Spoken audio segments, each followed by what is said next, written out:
There are no forests on Earth. When you read this headline out loud, even with the exclamation mark at the end, every sensible person will say that I'm out of my mind, and you will want to show me tons of photos with images of forests. I want you to believe that this is another trick. They make us think that this is a forest, when you actually are looking at 30-meter bushes. This is total bullshit and nonsense, you will say to me. Of course we know what forests look like, because we've all walked in them. Well, I expect that's how you will react, and that's fair, but after watching this video, its headline won't seem so strange to you, because you will reverse your concept of forests by 360 degrees. And now, first things first. We will begin with a well-known picture. Children see 9 dolphins on it, but adults see 2 lovers. A huge difference, don't you think? Try to see dolphins on it and see how hard it is.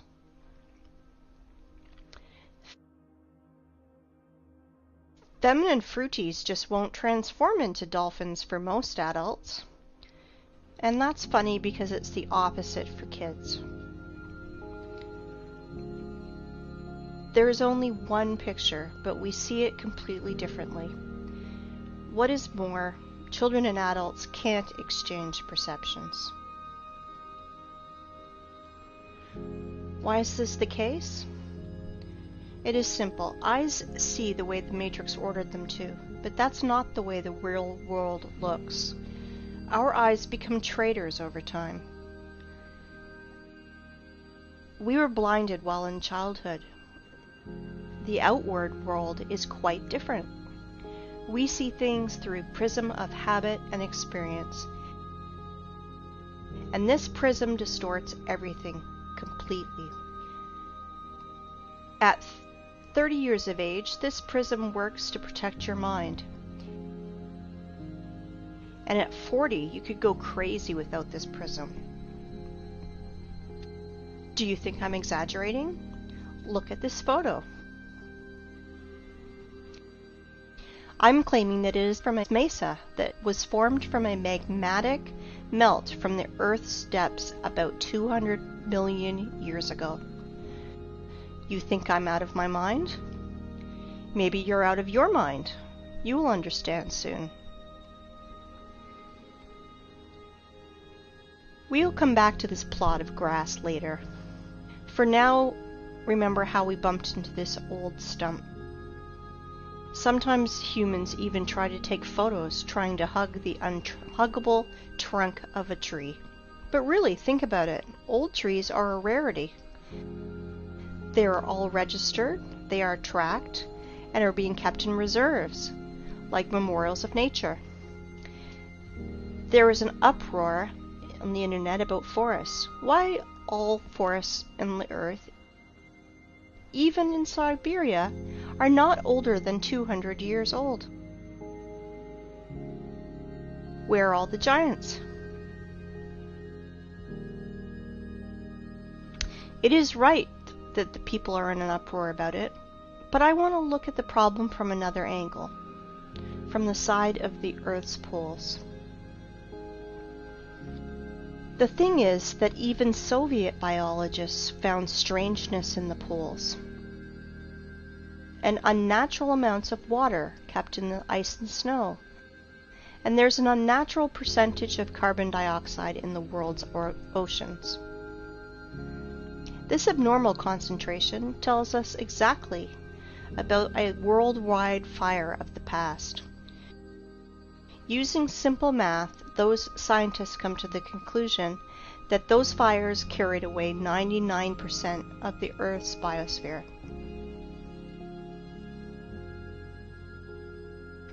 We all know that living cells consist of hydrogen and carbon, so the ice on the poles are made mostly from water, from burned organisms.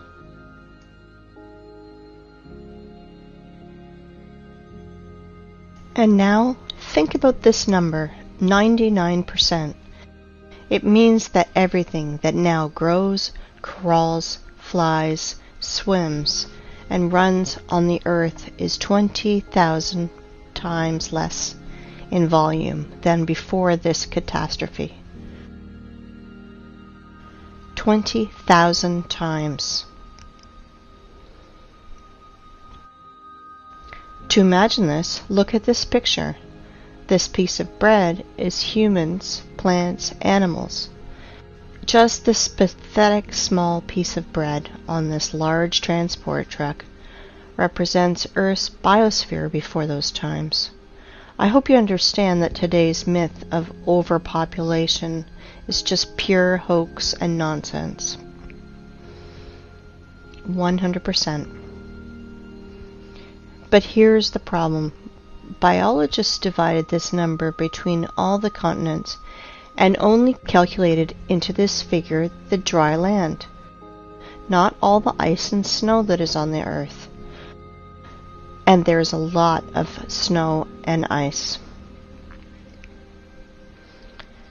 Fact is fact. But as always, illumination can come suddenly, and stereotypical thinking is to blame. 30-meter tall forests are like a virus that takes over both our brains and especially the brains of biologists, which prevent us from finding a solution to this problem. If plants can't fit broadwise, then we should fit them upwards, and then it should make sense. In this new theory, hypothetical forests of unthinkable height were drawn. And here's the thing. We found these old photos.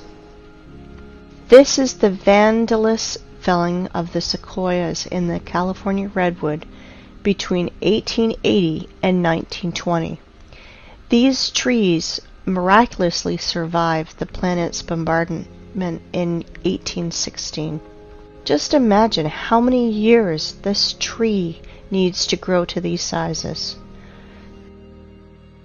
Then these terrible men come with saws and axes. 1, 2, and no more tree. In proportion of this tree, we can see a rule. The diameter of the stump is 3 times bigger than the woodcutter's or feller's growth. Let's look at this formula. You just think about it. You are entering a forest that is not usually 30 meters, but 100 meters. Here are your fairy forests from fairy tales and books. Forests that are lost because of such barbarians. I understand that they are just wage workers, and they must feed their families, that this is just an order from above. But if every single woodcutter refused to carry out these criminal orders, all the forests would be saved, because their demon bosses are too arrogant to do it with their own hands. And that is why I will send these merry woodcutters' defenders to a well-known place. Look at this photo carefully. They look like satanic bacterias that want to kill the forest organism. For those who think that trees were killed just because of wood materials, I want to dispel your claims. Trees are energy generators. They produce constant electricity, oxygen from photosynthesis, food. They have a root network and are programmed to exchange data. Our ancestry had a theory that trees are programmed to keep data from everything on the planet and save it in their information portal in their carbon fibers. I do not know the reason, but some sequoias that these vandals left alive even put a fence around it and called it a wildlife sanctuary. Of course, park guides will tell you tales from the crypt. How in the stupid Zoic era, stupid soars scratched their booty on the old sequoias of California. Let's summarize everything. Remains of the giant trees of the past are found. and homeless ice and snow of the poles took their place in the mosaic. It seems like everything is clear, but it is not.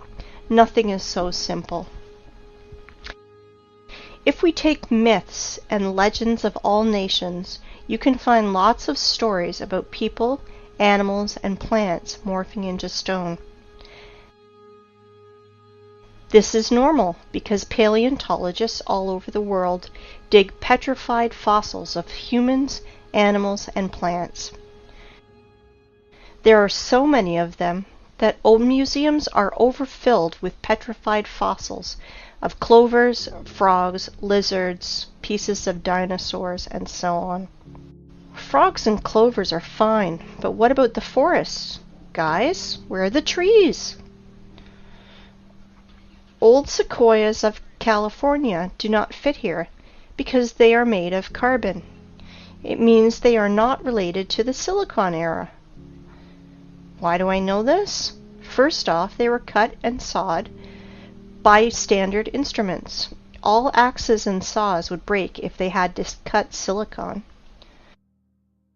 So where are the silicon trees, if those giants from carbon are not related to the Silicon era? Guess what? They were found. Guess where? In the same North America, in Arizona to be precise. Ah, this zone of the Aryans. There are so many things going on there. The giant quarry that is now called the Grand Canyon. Like one person under the nickname Wake Up Human said, it is an apogee of the cynicism to name quarry waste as a national park. It is not a national park. It is just a quarry. And think what the ancient Russian word's root kolo is doing in the opposite part of the world. And the root ra, I won't even mention. Here is the city of Aryans, from which left only the vortex that made Hooligan meteorite 50,000 years ago. That's how Wikipedia is telling us this total bullshit. Oh, and by the way, here are our silicon trees. I wanted to introduce to you the museum under the open sky.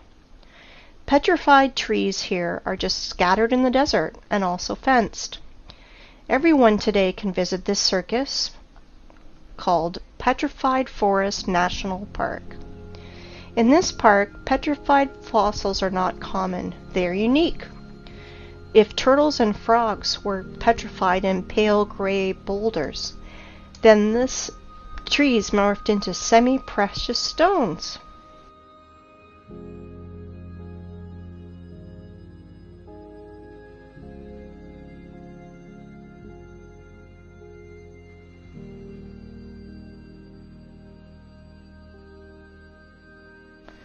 Beautiful stones, aren't they? It is time to take stock. All our forests are young and do not grow higher than 30 meters. Remains of fairy forests were found in the sequoias of California, and biologists put poles of ice and snow in its place. We found petrified fossils of the Silicon era and trees from precious gems. Now everything fits together, right? Or no? In a perfect world, everything fits. In our cursed hell, nothing fits. Since that time, when I was a kid and I saw petrified fossils on a TV show, I was tormented by that question. How is it possible for a frog to be morphed into a stone instead of rot like any organic body does? Let's see what Wikipedia tells us. Special rare conditions must be met in order for the fallen stem to be transformed into fossil wood or petrified wood. In general, the fallen plants get buried in an environment free of oxygen, which preserves the organic structure and general appearance. I understand this is dry British humor. If not, I will try to explain.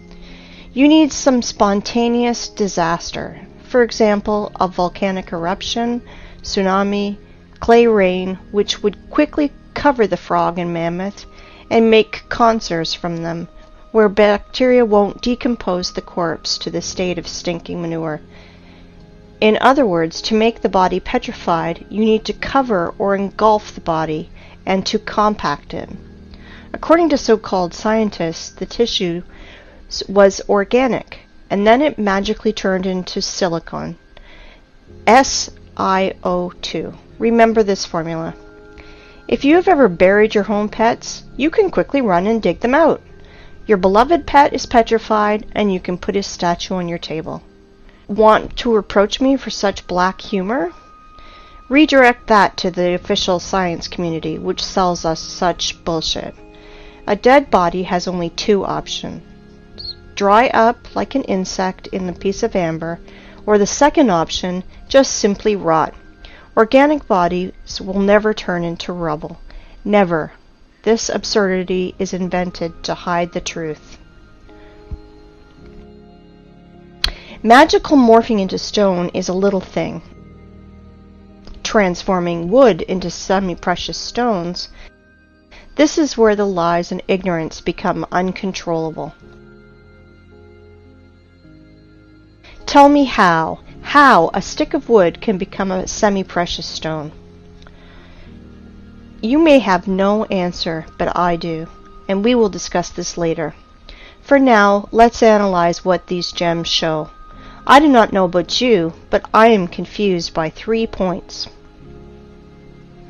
First of all, according to the official story, these trees lost in an unequal battle against a neighbor volcano. Attention, 225 million years ago.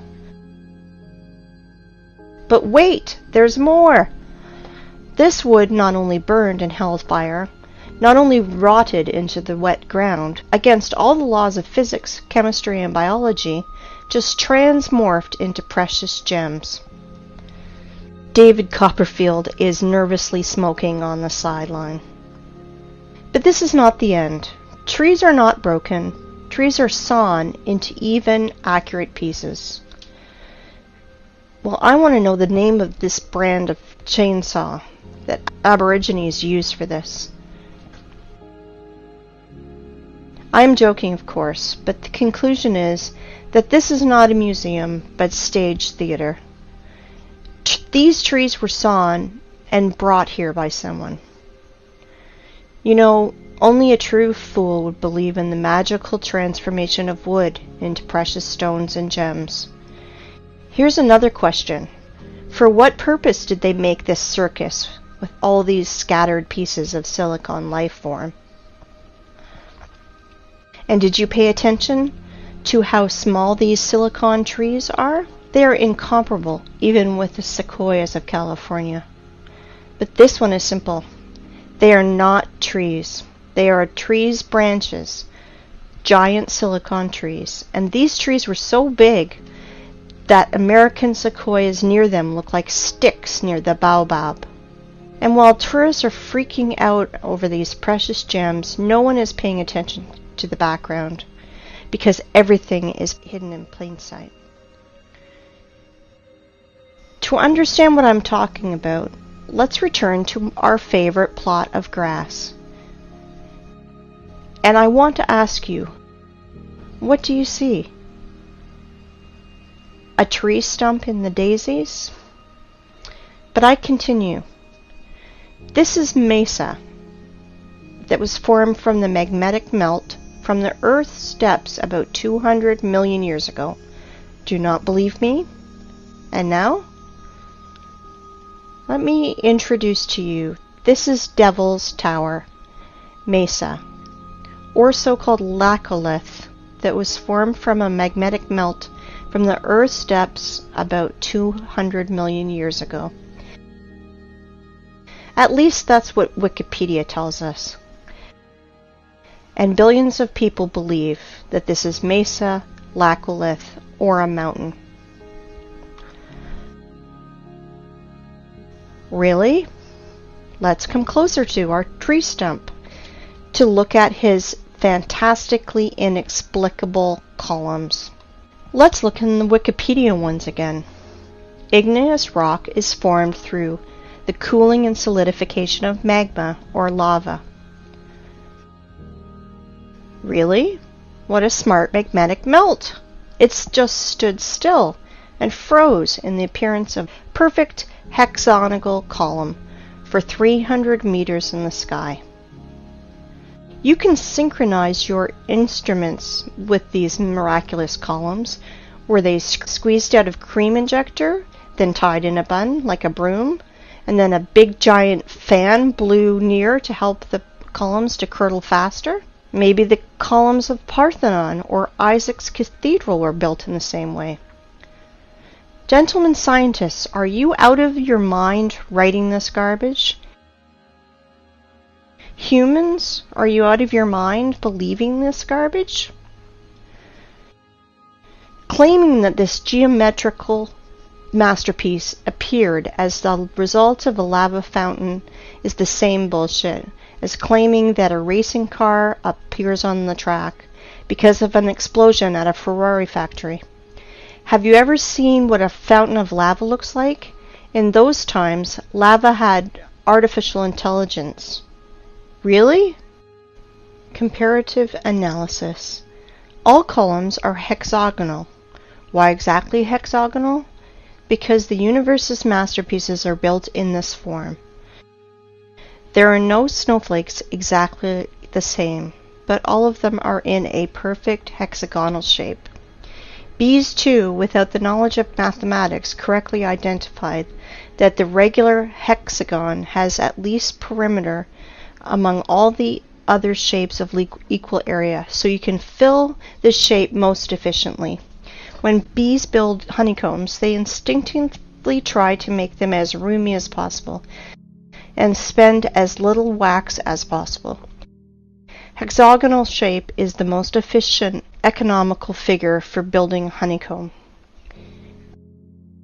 Blind sheep cannot understand that our universe is fractal. That is why there is no difference in what scale you study it. In the scale of a mountain or the scale of a tree that everyone has outside their window. And now let's open a botany textbook. Let's find the structure of any plant and let's compare it with our giant stump. We won't go deep into this. We only want facts that fall into our hands from the stump's photos. So it will be useless to try to argue against those facts. I want to introduce you to the cross-section of a stem of flax. Well, gentlemen biologists, are you noticing anything? No? Look, it seems like honeycombs in the middle. Wowzers, and they are all hexagonal. Well, what a coincidence. If we remove skin around this flax, our stump skin is the same. Let's look at the small rocks around it, and guess what? Flax looks exactly like our stump from the bird's eye. They look identical. Exactly. The stump's fibers, like the fibers of the flax, has a hexagonal shape that is strictly preserved. It is geometrical the entire length of the stem, and that is as much as 384 meters. I want you to pay attention. The stump's fibers are even stricter in their proportion, as we learn from the botany textbooks. They are no different for the whole length, but are relative to each other.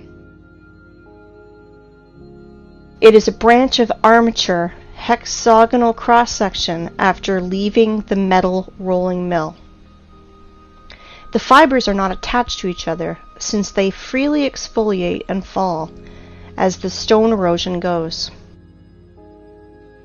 Each fiber out of our stump is covered with a thin skin, exactly like fascia, a thin sheath of fibrous tissue enclosing a muscle or other organ.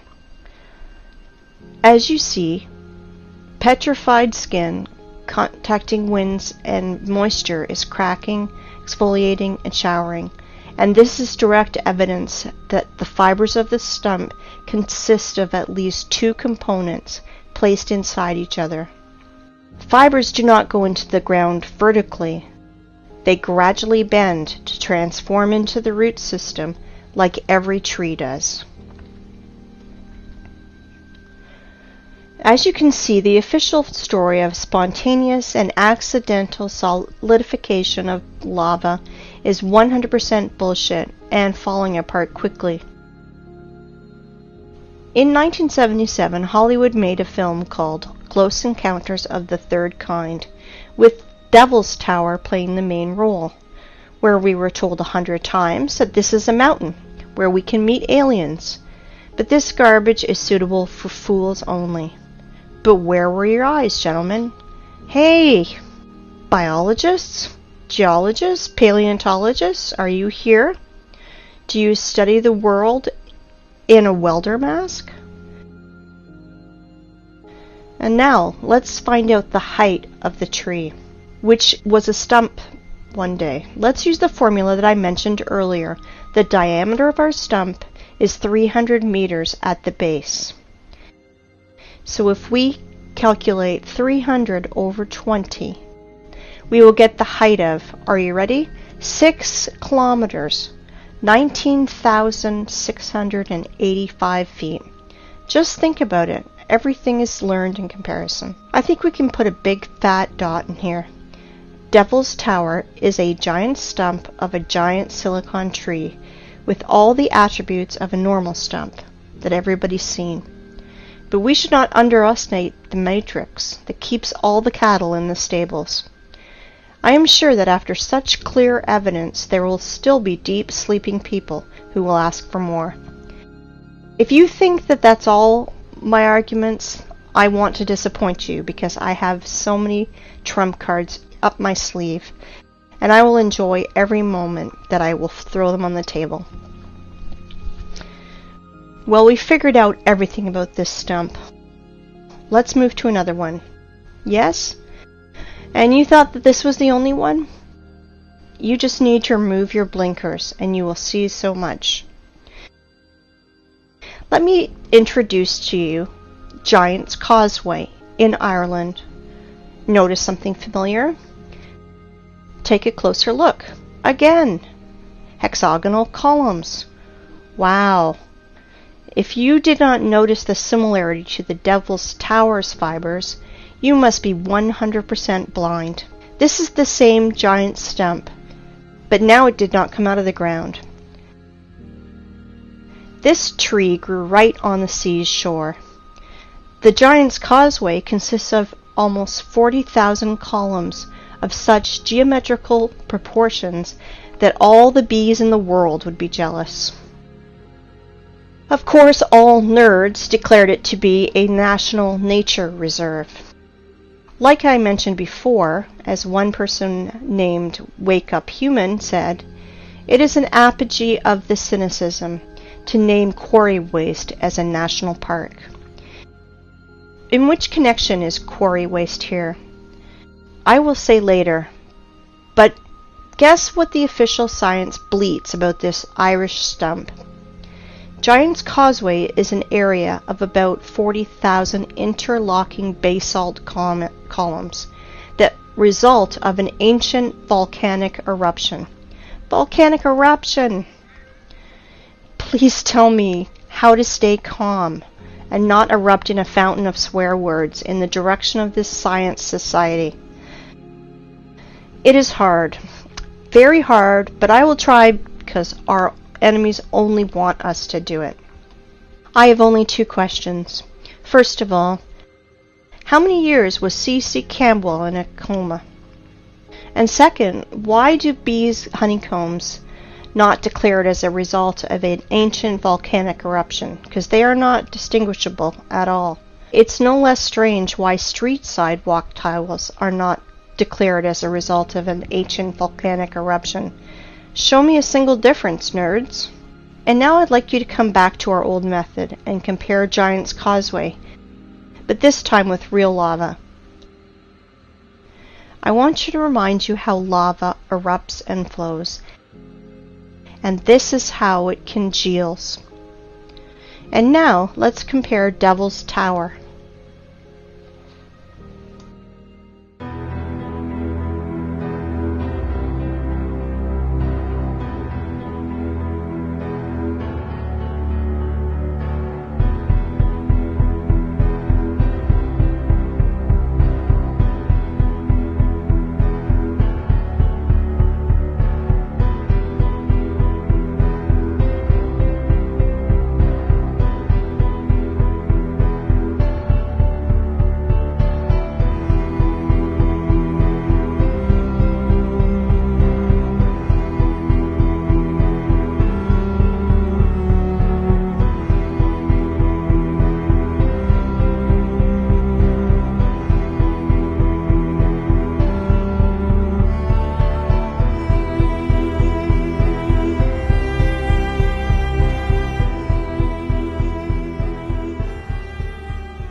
And now let's compare with Devil's Tower with Giant's Causeway.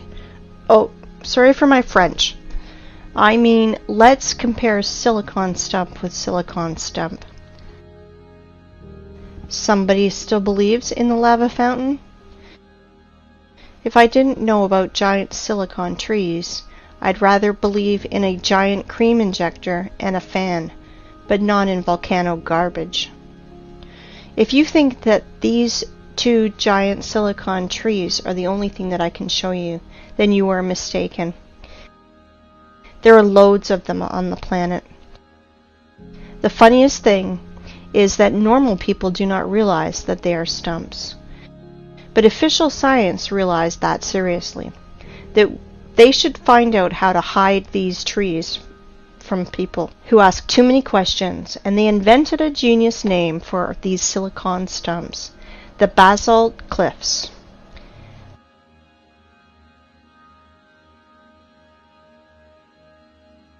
I want you to pay attention to these two pictures where fibers hang from the ceiling.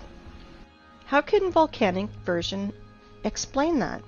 Lava was dripping, but its drops did not fall to the ground. The drops stuck by their hexagonal honeycombs to the major neighbor drops, which somehow reached the ground. Look at this picture. Just an everyday photo with this girl. It's good. But the only thing she does not realize is that she's sitting near the stump of a silicon tree. All artifacts are in plain sight, but the prism of the matrix do not allow us to see 9 dolphins. There are tons of silicon stumps in the network. You can research this topic yourself. Google will help you. Let's move forward. I want to introduce to you one more hexagonal miracle of the earth that is of silicon nature. I want to introduce you to the biggest salt lake in the world, Salar de Uyuni in Bolivia. As you can see, not everything is so simple as it is written in textbooks and shown on the Discovery Channel. Our tradition wanted to show you what Wikipedia is telling us about these hexagons. But the fibers of silicon stumps, Wikipedia is changing it a bit. About the hexagonal structure of South American Lake, it is keeping silent, like a fish, like there's none of them. But they are there, absolutely there. You won't believe it, but Wikipedia is not the only thing that's silent. After hours of research, I found nothing about this hexagonal structure. And only in one place I found a single phrase, like, "Look, how interesting this dried and cracked salt." And then I fell into a stupor. First of all, under the blazing sun's rays, every surface cracks like this. But not in hexagonal shape, like honeycombs. Secondly, cracks are deepenings between the fragments of surface, but I see elevations. And this is opposite to the cracks. It looks more like fiber fascia, like the silicon stumps one. And the third thing, why is all the salt surface in exactly a hexagonal shape? If the official story is not a sensible explanation, let me tell you my opinion. As Wake Up Human says, there are no salt lakes, just sludge settling tanks. I agree with him, but this is not the case. And here's why. I think that you've already realized that honeycomb's hexagonal shape is an attribute that belongs exclusively to living organisms. Either is the possession of a queen bee, snowflake structure, or plant's fiber. As we see with our own eyes, Salar do Uyuni is not just a giant layer of salt. It was a living being of the silicone form of life, which was scraped out by the adepts of technocracy, by their machines. Now you understand how far we are from reality? If we can't even imagine a giant tree, then how can we imagine a creature from salt, 10,000 kilometers wide? Then the height is impossible to imagine.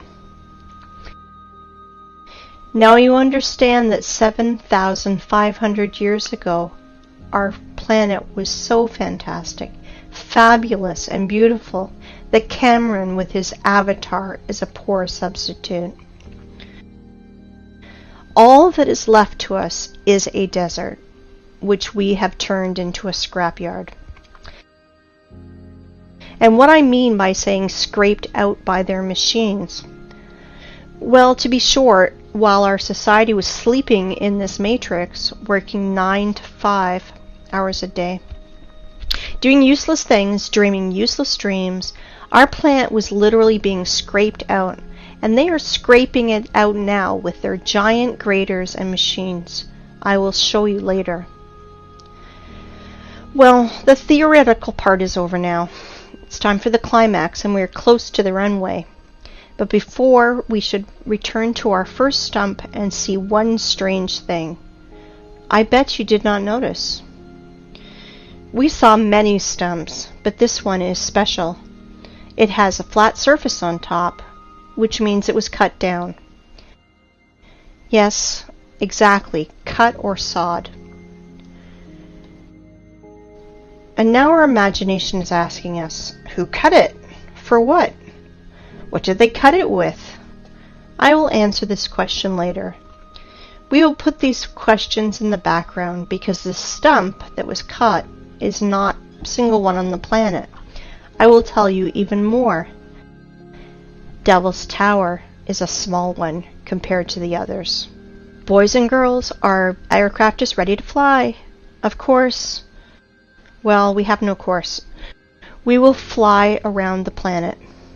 Fasten your seatbelts and better hold on to the handrails, because everything you will see will overturn your notion of rocks and mountains. Let's go! While we're flying, let's play a game. Find 10 differences. Though there are only 2 differences, material and size.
These stumps are sticking out everywhere on the whole planet. There are hundreds of them. Scientists call them mesas, which means table in Spanish, because they have a flat peak, flat as a table. Well, cool, stumps. And now let's remember the beginning of our conversation. We thought we saw forests and even walked in them. So what does it matter if they are only 30 meters high? Is there a difference? We're pleased with the one we have left. We enjoy its beauty. We are accustomed to these forests, so we don't need another. Then we discovered that the old forest was preserved in the US, which is described in fairy tales and myths, giant 100-meter sequoias. This is the picture our mind draws when we hear the words fairy forest. Let's think about the sequoias in California and the prism of matrix forces, otherwise our mind's protectors will melt, because Devil's Tower is actually a 6-kilometer high tree. But realize that Devil's Tower is a young plant compared to other trees on our planet. For example, this mountain in Cape Town in Africa is really impressive. This plateau is 3 kilometers in diameter. If we multiply 3 by 20, we will get a tree of 60 kilometers high. Do you have any clue how big its branches are? On one of the branches you could easily place a huge residential area with all the shopping malls, schools, and parks. Just imagine how huge it is.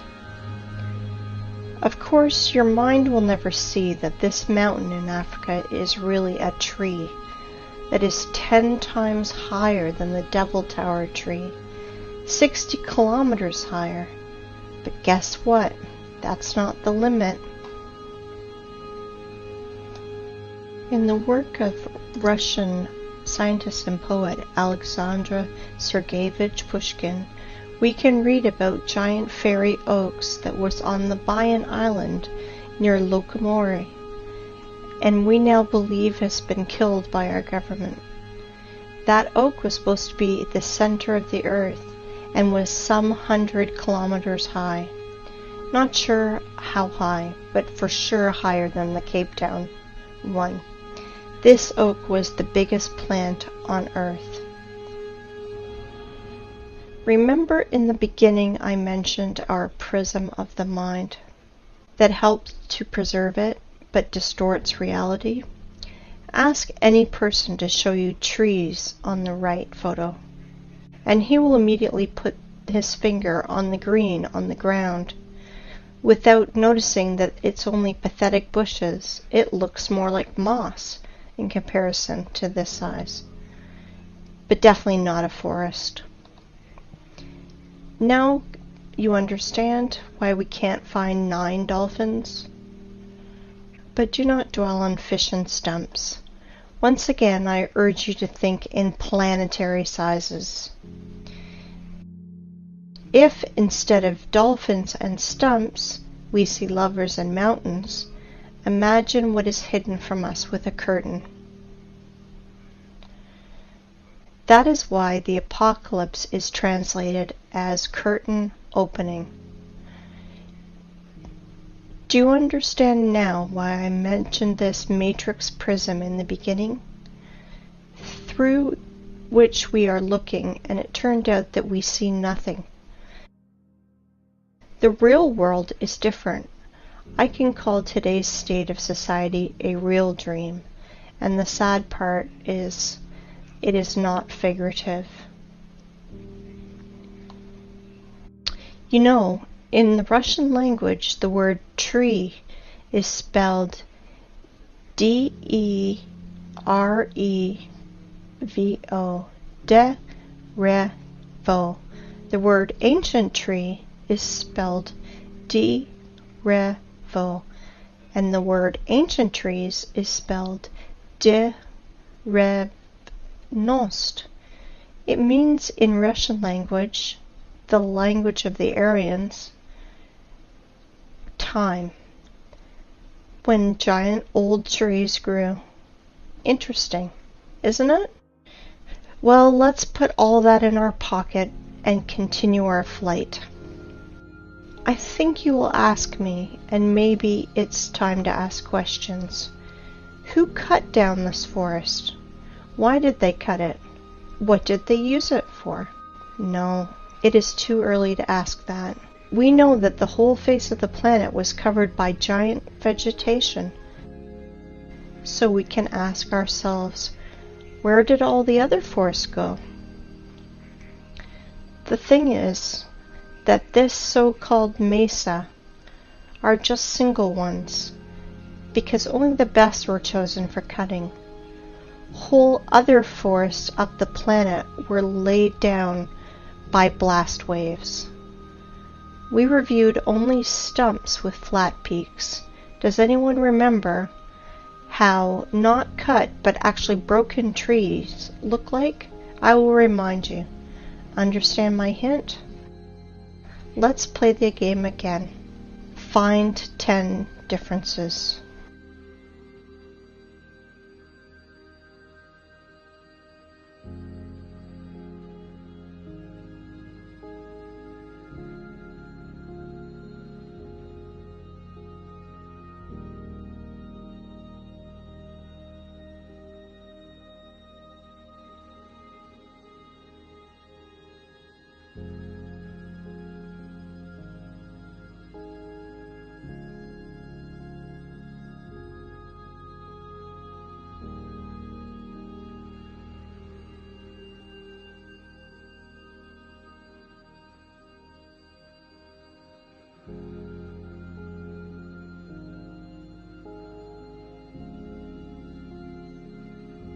I think you understood the meaning of my words.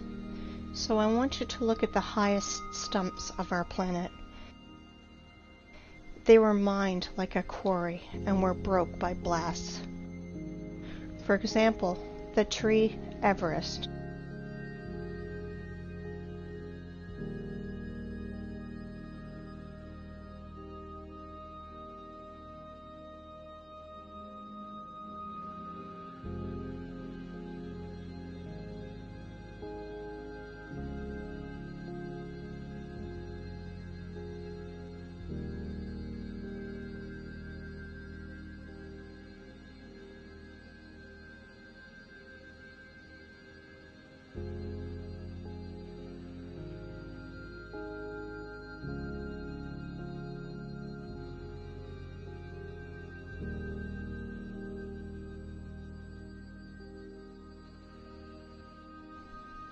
Have you already guessed?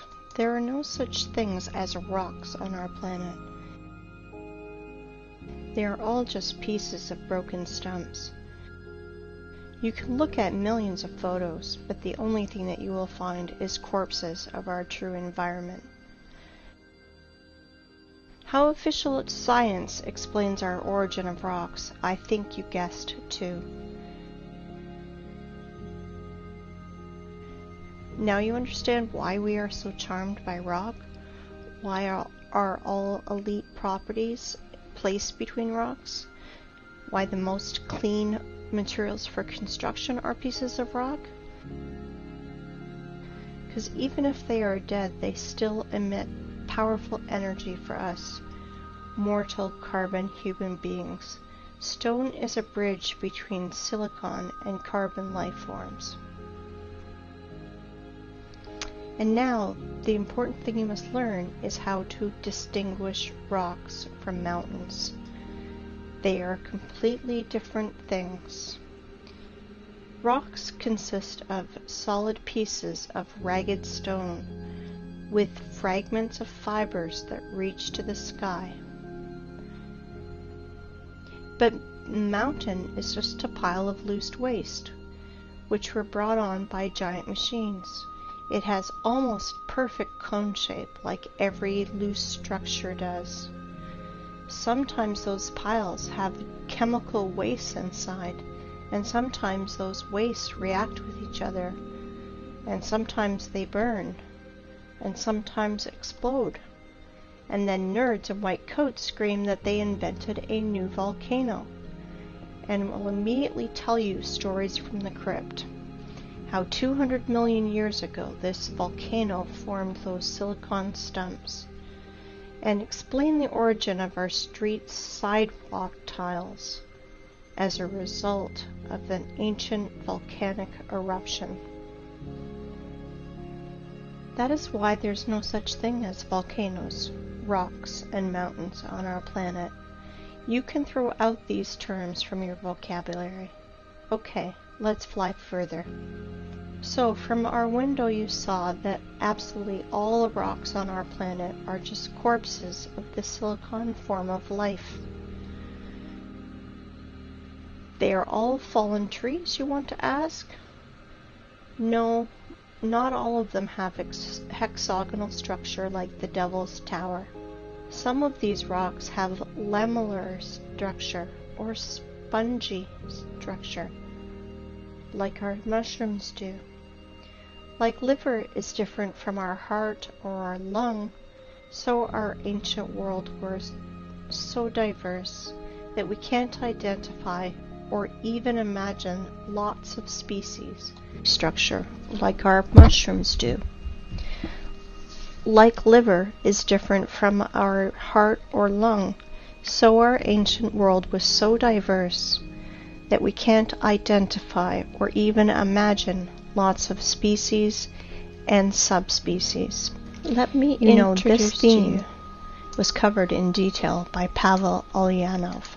His YouTube name is Wake Up Humans. He did revolutionary work in the theme of geology and bucket wheel excavations work. Let me introduce to you this giant cuttlefish, which is a Badger 288, one of the world's biggest rotor excavators. And this is how those machines work. They crawl on its wheel parallel to the quarry wall. Giant wheels with ladles scratch at rock and ground, leaving concave wall.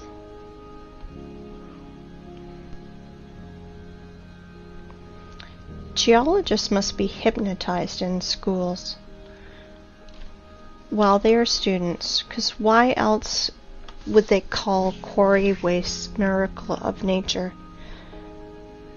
Like, for example, this cliff in Australia. Want to laugh? If you do not believe in the idiocy of this last stage, just Google wave rock and check the official explanation. 100% unbelievable how people buy into this. Some people will ask which stone was part of the living plant and which not. I want to tell you that at least 7,500 years ago there were no such things as stones. Everything you find now was part of our ecosystem. But then people said they want to be gods themselves, and they screwed everything up.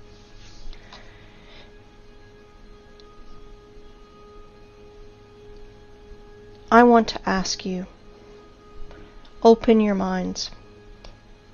They live, we sleep. But they not only live, they're also killing our planet. They are doing it right now while you're watching this. Wake up, humans. You must review all the instruction they gave you in elementary school, middle school, high school, history, geography, geology. Open your mind. I want you to look at these photos. Today we have lots of artifacts which we can't repeat because of certain conditions as the lack of technology, lack of equipment, or specialists, and which are evidence that our civilization is 200 years ago, and before that compared to us was way more developed, and today's society are just kids in the sandbox. Here are some examples.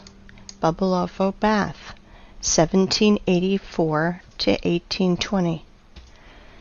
Here is what this man that was near it tells us. Sorry for my language, but they are telling us absolute bullshit. That somehow the master made it for 7 years and polished it every day like Papa Carlo.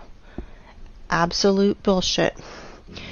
With all my responsibility as a lathe man of 5th level, I declare that this is machine precision. Concave and convex surfaces of this bath, strictly precise, circle on the whole diameter, very accurate spherical surface in the lower part of the bath. Inside the bath on the bottom, the same super accurate concavity of the whole diameter. This product is impossible to do manually, especially to polish. I have the impression that it only yesterday got out of the machine. And the polish is like from Isaac's castle columns. It's impossible to do without high-class and high-speed polishing and grinding instruments. Next one, Alexandrian column, 1834. Weight is 600 tons, 27 meters high, granite. Impossible to do manually without turning this on a lathe machine. This column has the shape of antithesis. It's simply impossible to do manually. Third, Peru Ollantaytambo. Polygonal docking of blocks. Weight is 40 to 120 tons. The level of adjustment you can see for yourself. Blocks are aligned in 3 dimensions. Capella San Severo. Made from a single piece of marble. This is impossible to do without an advanced CNC machine. For the last 50 years, there was nothing even close to the complexity of this execution. Nothing has been done by any sculptor, even with the advanced CNC machine. Marble tombstone on the monumental cemetery Strangolano Museum in Genoa. 6. Stone bridges in Sevastopol. Each polygonal stone of the bridge is essentially a single sculpture. An example of modern work. The stone on the left. By today's standards, it is considered quite acceptable. All cities on this planet were built of stone in the antique style, with pre-designed layouts of streets, avenues, embankments, and so on. All cities had a stone bastion wall. The construction volume, which is often equal to the construction volume of the whole city. Somewhere between 1780 and 1815 we experienced nuclear war. And it is likely not the first time in the world, which resulted in a nuclear winter in 1816. A year without summer. The Anglo-Saxons called it 1800 and froze to death. Here are some screenshots from Google Earth. Photos of nuclear craters in the territories such as Belarus. Such craters are easy to find. White traces around craters are broken limestone, the basic material of that time. To visualize the damage, search in Google. Google Roger Fenton Crimea or James Robertson Crimea and see the pictures. And you will see the photos of these first war photographers that were sent to Crimea in 1853 after the nuclear war to take pictures of the siege of Sevastopol. Compare vegetation then and today. This is an example of a photo of Sevastopol by Fenton. Until the 18th century, houses were built entirely of limestone. for cutting were used advanced machines to make perfect parallelepipeds. Here are some photos of a house in Crimea. All houses in all cities of old USSR are covered in clay for 3 or 4 meters. All houses that are deep in the ground for 3 to 4 meters and have such good quality. It takes 200 years, and during the Soviet era, such masonry of limestone is considered to be very good. This is Eski Kermen. Illiterate guides will tell you that this is one of the cave cities of Crimea, where people lived. And when I asked about this track, I was told that this track was done by cartwheels of local nobility. And this is another so-called cave city of Crimea. And this is a modern quarry where limestone is mined. This photo is made before the revolution of 1917. You can see that from the limestone is accurately cut segments, the bottom of which runs the railway and where a house stands. And now a very important photo of Inkerman Quarry, the name Champani, made in 1890.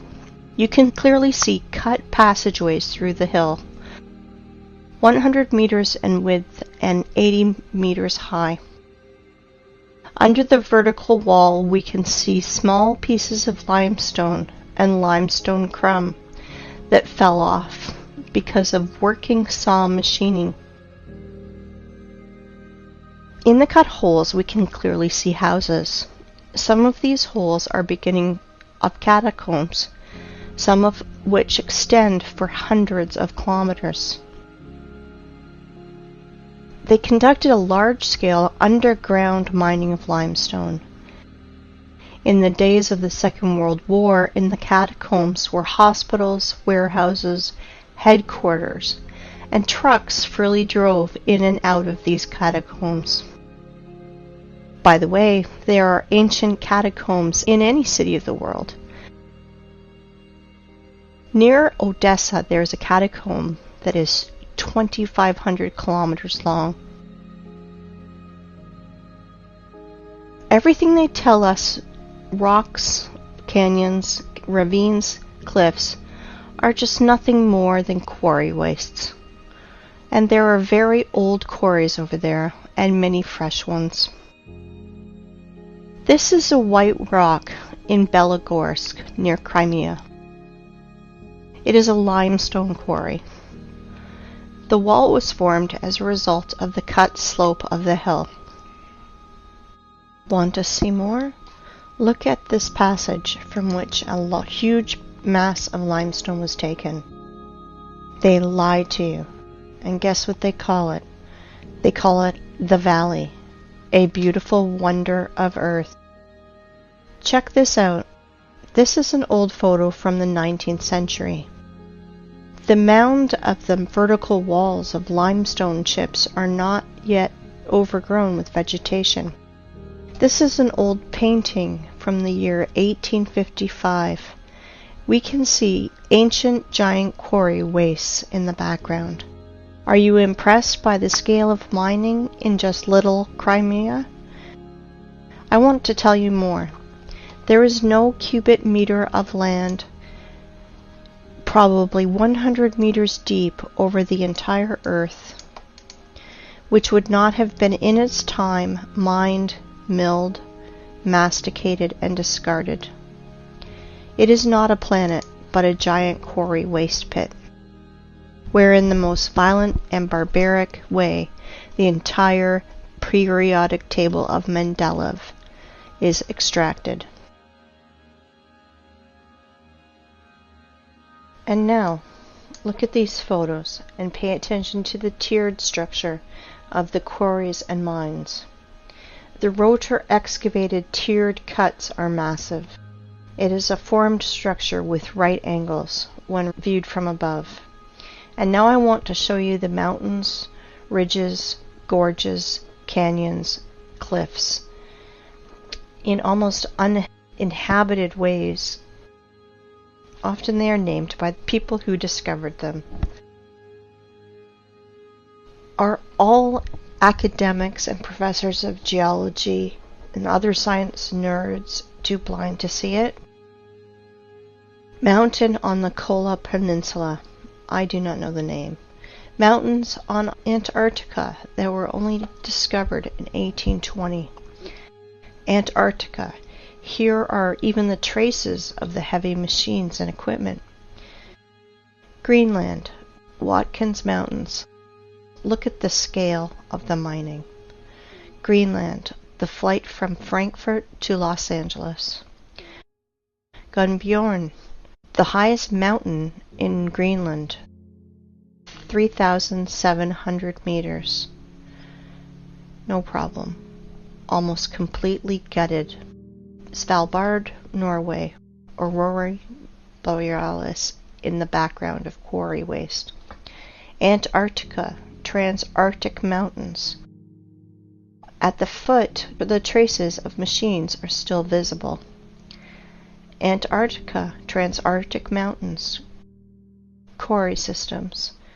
Pay attention to the background. Mount Kailash, Tibet. The height is 6,638 meters. Have you ever seen in our time heavy mining equipment that's raised to such heights? Goblin Valley State Park, Utah, USA. Gloss Mountain State Park, Oklahoma, USA. Grand Canyon, Arizona, USA. It's just a giant quarry, waste, gutted territory. Millions of tourists think that they are looking at a miracle of the world because they were told so. Quarry, Grand Canyon, Arizona, USA. Nowhere can we find traces of water erosion, only the shock explosive impacts on the silicon vegetation. Quarry, Rock Spitzberg. Quarry, Grand Canyon. The cut of the stone with a circular saw. Quarry in Australia, Blue Mountains. Blue Mountains from another angle. Blue Mountains, the vertical wall. Compare it with the marble quarry in the Alps. Marble mining in the Alps. Giant quarry. Do not know where. This photo is offered as wallpaper on your desktop across the internet.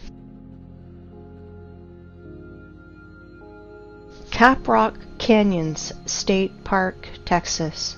Again, a national park created from exhausted quarry wastes in the USA. In some quarry wastes where there is a lot of moisture, people do farming.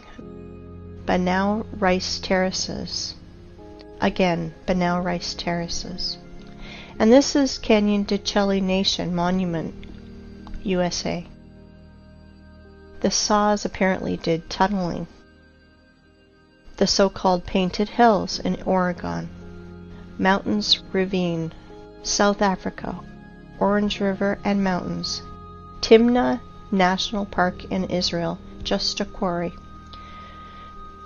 Quarry, Green Canyon in China.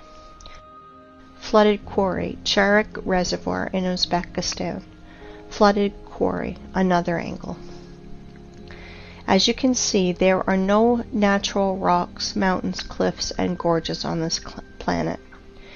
You know, while people argue on the internet how flat the earth is, like a pancake, or maybe a little concave, our masters are literally devouring our home and turning into a desert and a scrapyard.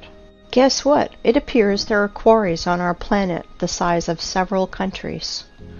For example, in Tajikistan, Afghanistan, Uzbekistan, Turkmenistan, Kazakhstan, and Iran, there is almost no soil in these parts of the country, because a 100-meter layer of soil and all living things on it was removed. It looks like the Ural Sea and the Caspian Sea are just giant flooded quarries. Yes, all areas in the world that is painted yellow on Google Maps are the bottom of quarry wastes. Uzgurt Plateau. In the middle of the picture is a group of cars. If you fill this quarry with a layer of water 1,500 meters high, you will get an analogy of the Sea of Azov. And this is the Sea Azov, flooded old quarry. The bottom is as smooth as a table on which rotor excavators rolled. The maximum depth is 15 meters. Perhaps thorium was mined here. The edge of the Karakum Desert, the area of which is 350,000 kilometers squared. The impression is that planetary reapers worked here. In reality, Kori, for the rest of the population, Canyon Yangakala, the wonder of the world, in Turkmenistan. In reality, Kori, for the population, Plateau Tozber, Kazakhstan. USA, Monument Valley, USA. Previously, this area was several hundred meters high, up to the stumps of the silicon trees in the background. Same Monument Valley, USA. Namibia. The desert is the bottom of a quarry. Egypt.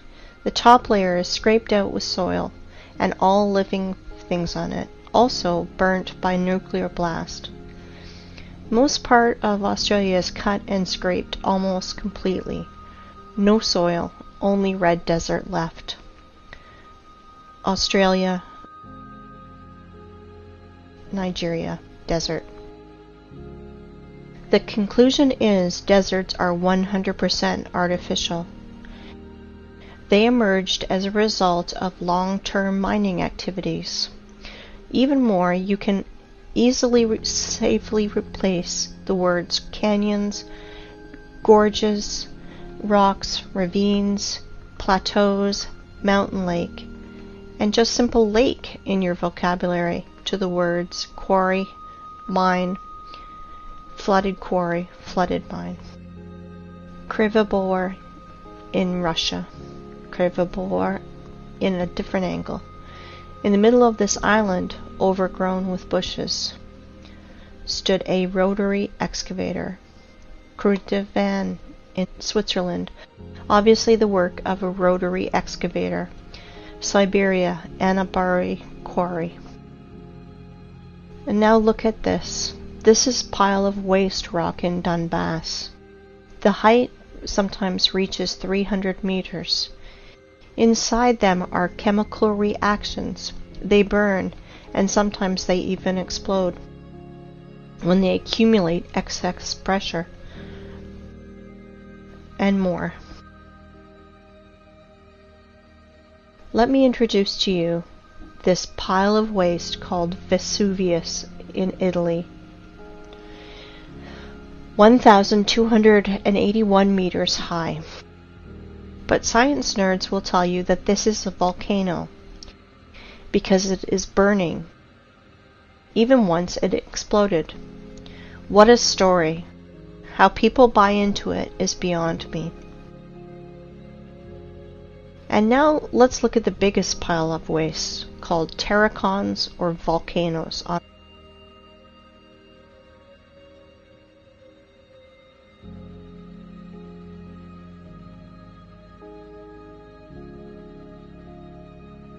This is Terracon in Fujiyama in Japan. People, if you think that our masters lie to you, you are still sleeping. If you think that the earth is flat, you are half awakened. We are on a desert and a giant quarry that we are turning into a scrapyard. Since we can trust no one, maybe it's time we think for ourselves. Really think about what you've been told your whole life and question everything.